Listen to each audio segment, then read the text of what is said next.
Good afternoon, everyone, and welcome to the work session of the Salisbury City Council on March 21st, 2022. We have a abbreviated agenda tonight, but we will have a closed session following the work session. So first on the agenda is an update on our Heroes Home Incentive Program, and Deputy Chief Administrator Crash Whenever I go by these days. Kithrow will take us through it. Well, yeah. For the people who came out to the press event earlier, this is gonna be a little bit of a recap, but very exciting news was announced today at 11 o'clock at one of our development sites that is under construction right now, the reserves at Parsons Lake. I'm going to go over a couple details if anybody has any specific questions about what was in your packet, but then I also have the mayor and Julie here to take any additional questions or further explanations. So as you saw in the packet, we hit a home run, not a grand slam with this program. All the applications received, we had 8,094 qualifying units from 67 different projects, different applications that came in. And that is, in the thing, it breaks down from single family to apartments, duplexes, in some assisted living facilities. So all the summaries are in there with all the breakdowns.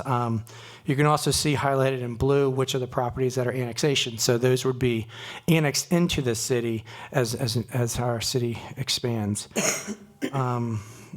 The proportions, as you can tell, primarily mostly apartments, but I do want to point out that that's over 1,300 single-family units are added to this mix. So a lot of excitement.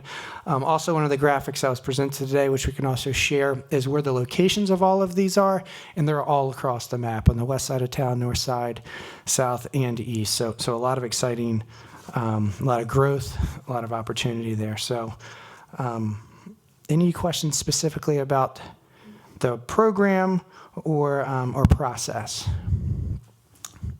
Council members? No? No, I'm amazed. This is fantastic. This is really fantastic news. Michelle, any comments? April's on the phone with us. April, any comments? Yes, I think it's an excellent program, and when looking at it, I see where it's so widespread. So that's a great thing because it's being done all over the city of Salisbury. Yep. I will admit that I was a little surprised. I didn't think we'd hit this kind of number. It's remarkable. I think what's more impressive, or as impressive, I should say, as the number of units, is the impact that it will have in the future on the tax base in the city of Salisbury. Mr. Mayor, I'll give you the honor of telling us what that number is, assuming, now we're assuming that all of the jobs will be completed. So that this would be the maximum number. Mr. Mayor? Yeah, thank you, Mr. President. And Mr. Kitzer did a good job explaining what the impact will be in the near term. But yeah, to put it in a couple other numbers for you, what we're talking about is $1.4 billion of construction value, which is the best figure that we have that we can extrapolate a future assessed value. But typically that it is a lesser number than that. But still, we're talking about, north of $10 million per year in tax revenue potentially if all of this were built out, maybe 12 or more, which is significant. In addition to that, looking at NAHB figures of construction jobs created per dollar of residential real estate construction, this would be 30,000 jobs, 30,000 construction jobs. This would also represent 20,000 new residents, just looking at Salisbury's mean family size. So the average household size in Salisbury, that would be 20,000 new residents, which would be a 20% increase in Wycomico County population. That would be a four-fold increase in the entire population growth of the Eastern Shore of Maryland from 2010 to today. That would be more construction value than from 1990 to today in Salisbury, than all that existed. I think that's the mall, that's Target, that's a lot of stuff that got built from 1990 to today. More housing being added inside the city than in the past 27 years combined. And it also means if there are 20,000 jobs, that's 14,000 jobs that it would create as a result of that economic activity. And I think what's really important to point out is just the return on investment. If you just look at the construction value, so I'm not even thinking about the jobs and multiplier effects, and we could do all that math, but without doing that math, for every dollar that the city has put into housing through this program, so for every dollar foregone in revenue, that's $35 in economic impact.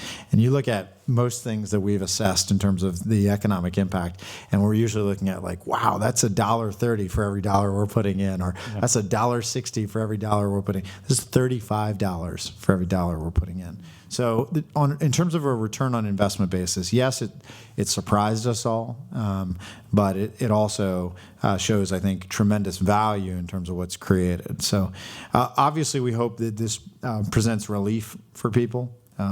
There's no doubt that no matter where you are on the income strata, housing is getting more expensive. And that's true up and down.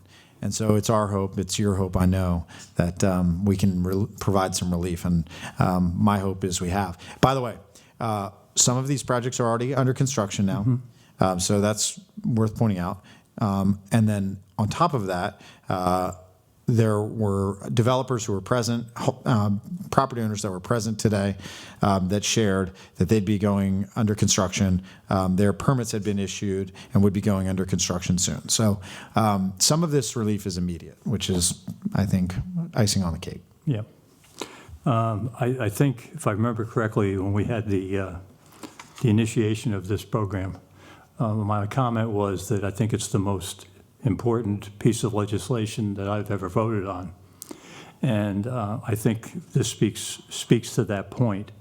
And I think I've also said on several occasions that the secret to reducing prices of rent is competition. Competition is always good, it's never bad. And I think we're going to see when these buildings are finished, we are going to see an adjustment because there's going to be competition. I mean, people don't have to hope that they can find a unit for $2,000 a month. And I'm really pleased. And this is what makes this worthwhile in doing.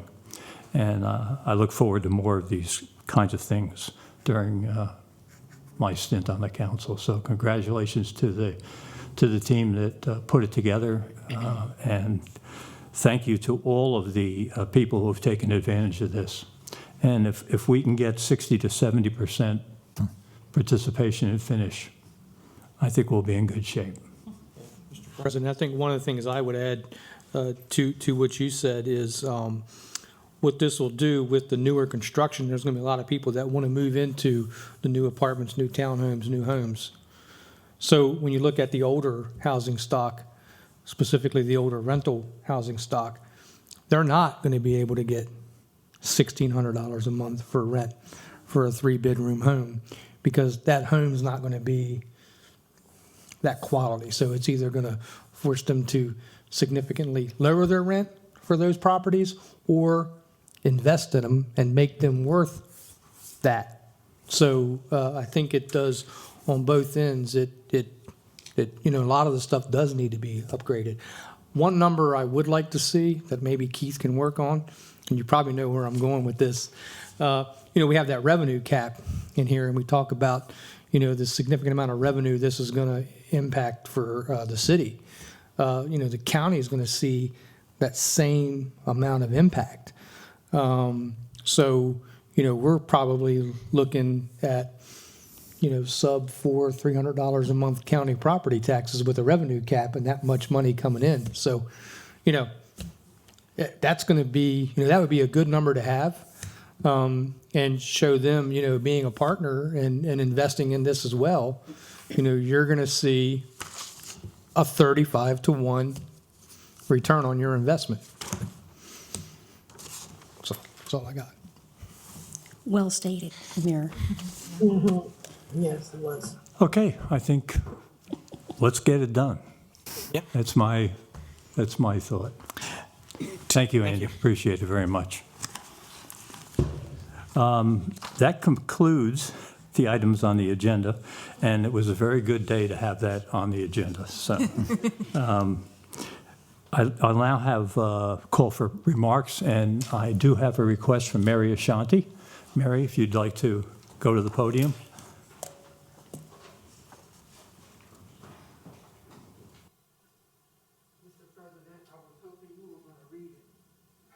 Oh. Well, I'm not sure what your comments were about the areas involved in the, so why don't you just tell us? My name is Mary Ashanti. I have a lot of family that live in this city. In fact, majority of my family live in this city. My question about this home incentive program, I think it was answered that I asked what areas, and I Right. think it was someone said that it would just spread out throughout the county. Right. So they answered that question. Then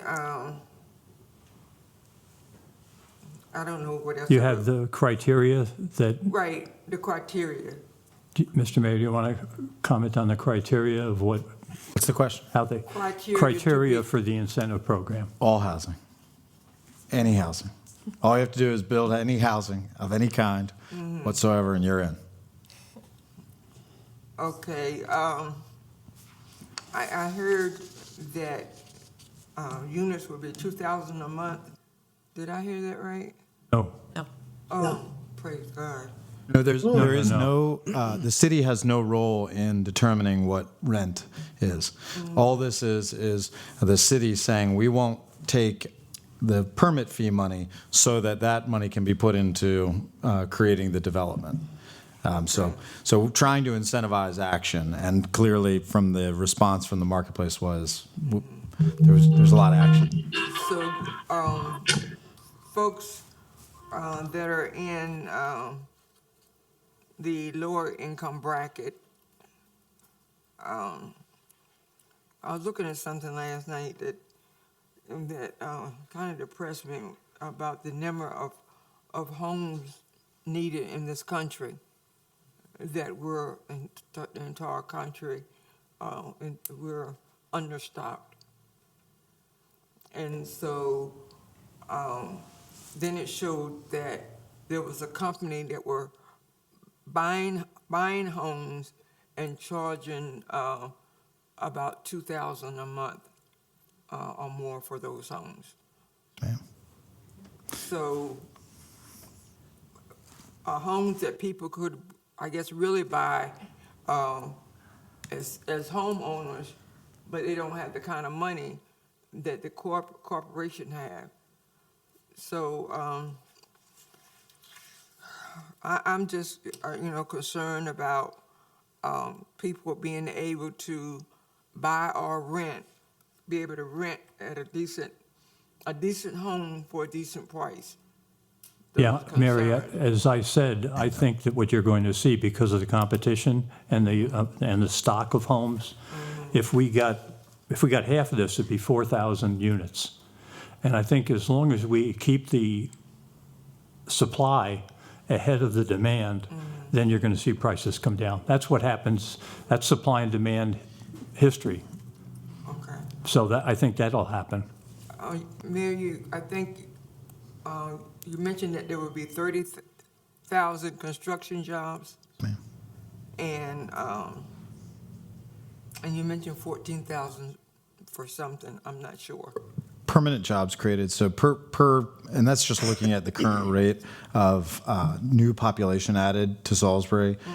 For every 2 people, it creates 1.4 jobs. So adding 20,000 people would be 14,000 new jobs. But the 30,000 number was using the National Association of Home Builders estimate for how many construction jobs are created per dollar of construction. The estimate was that the $1.4 billion in construction value would be 30,000 jobs. Now, those are different trades, some of which we have here, some of which we don't. So we'll definitely need some people to move to the area just to build.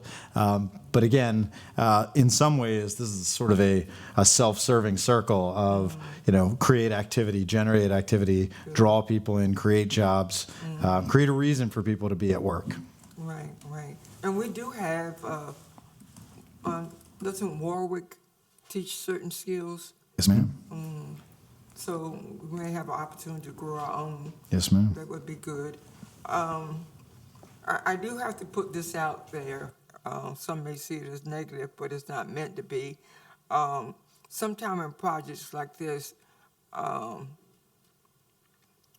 black and brown people are not involved in the construction or in whatever. So I hope we keep that in mind. Okay. All right. Thank you so much for allowing me to speak. No problem, Mary. Thank you very much for your comments.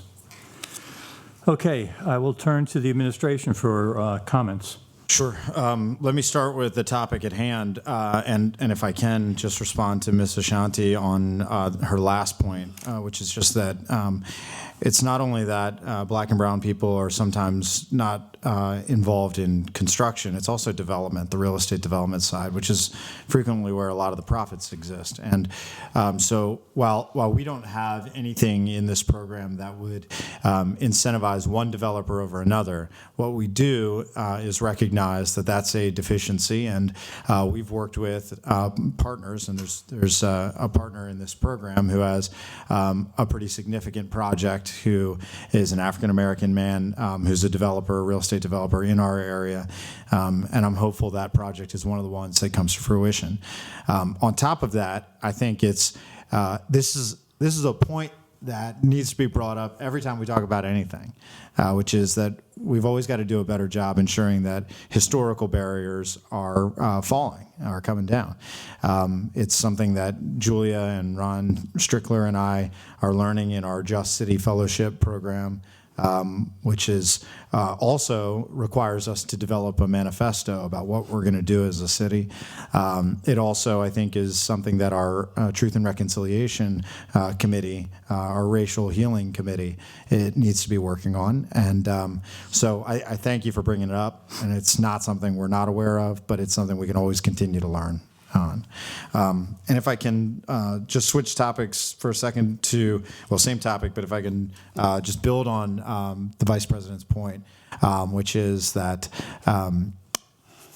13, 14, 10 million, whatever it is, generated in city taxes is almost 13, 14, 10 million generated in county taxes. So that's a total of almost 30 million in new tax dollars coming into Wycomico County, except there is that Wycomico County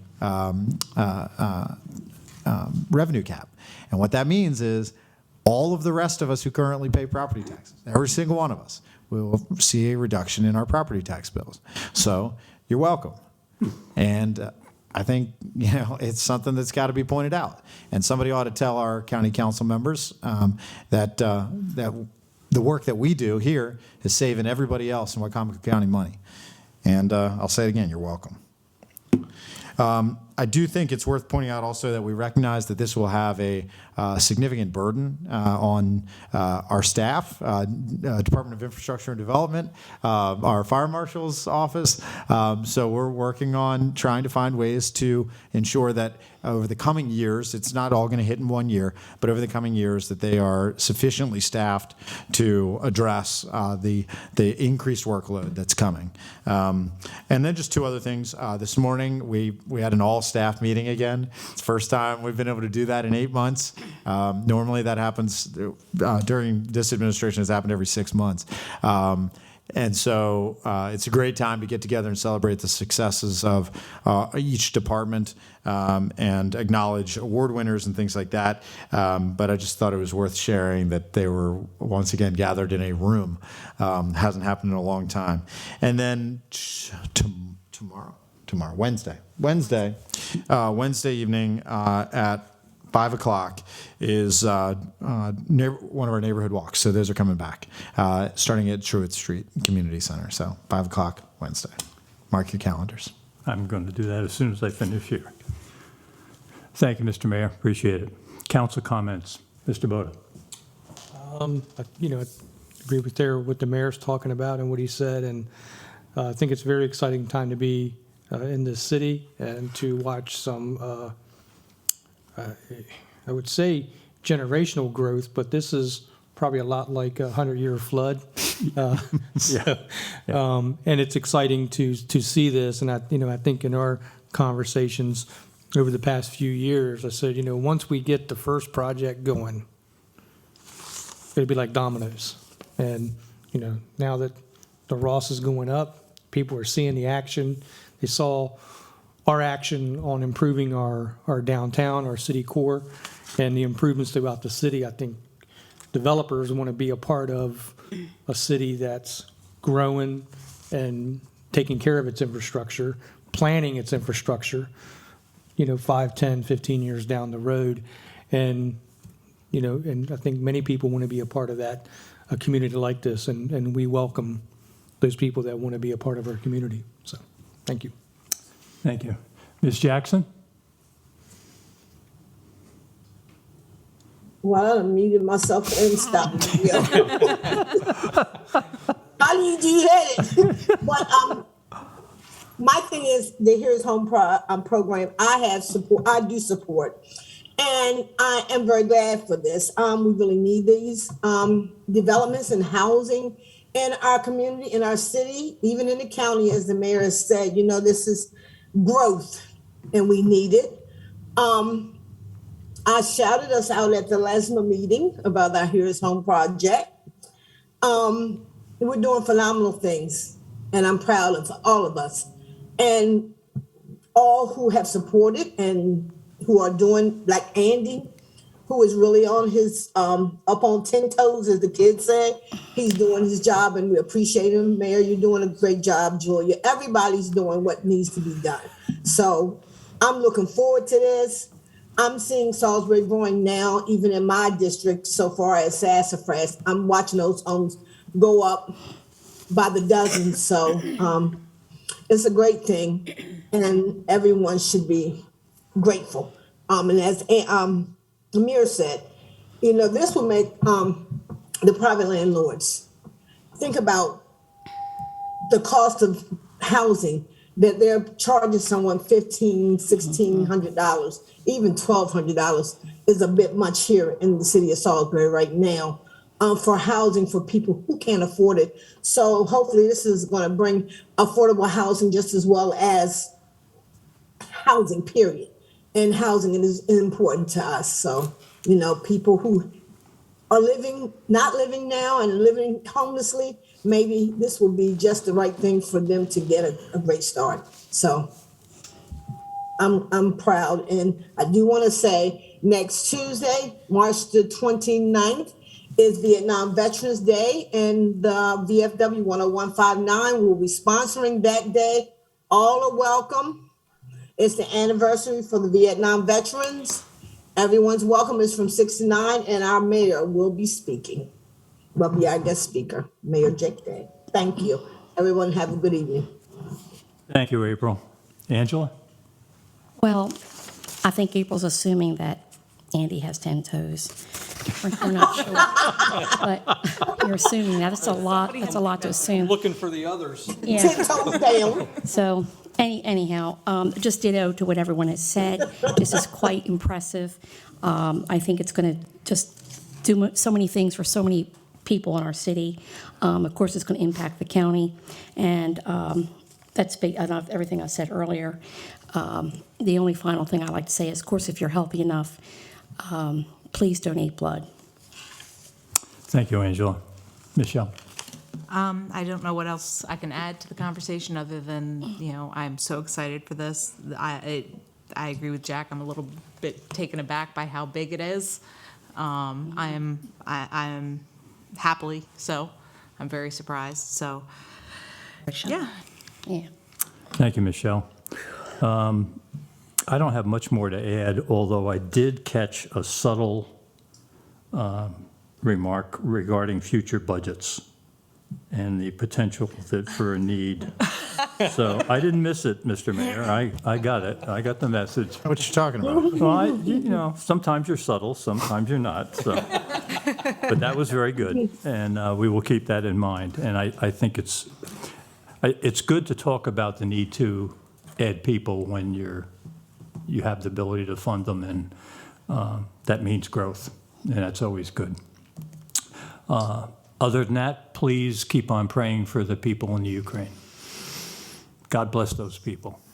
I'm amazed at what they have accomplished, and hopefully it will end soon. There's no more need to have bloodshed and people displaced. So with that, the work session is over, and I do want to read the public notice for the closed session, if you'd allow me. On March 21st, 2022, at 4:30 p.m., the Salisbury City Council will convene at the regularly scheduled work session. At approximately 4:50, not bad, upon adjournment of the meeting, the council will enter a vote to enter into a closed session to discuss the appointment, employment, assignment, promotion, discipline, demotion, compensation, removal, resignation, or performance evaluation of appointees, employees, or officials over whom the public body has jurisdiction, or any other personnel matter that affects one or more specific individuals. And 2, to consult with staff, consultants, or other individuals about pending or potential litigation.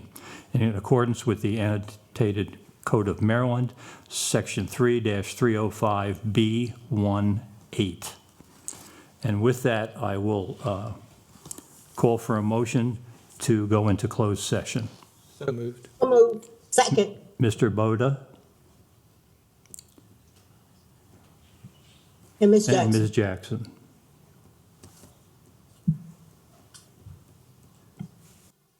All those in favor, please signify by saying aye. Aye.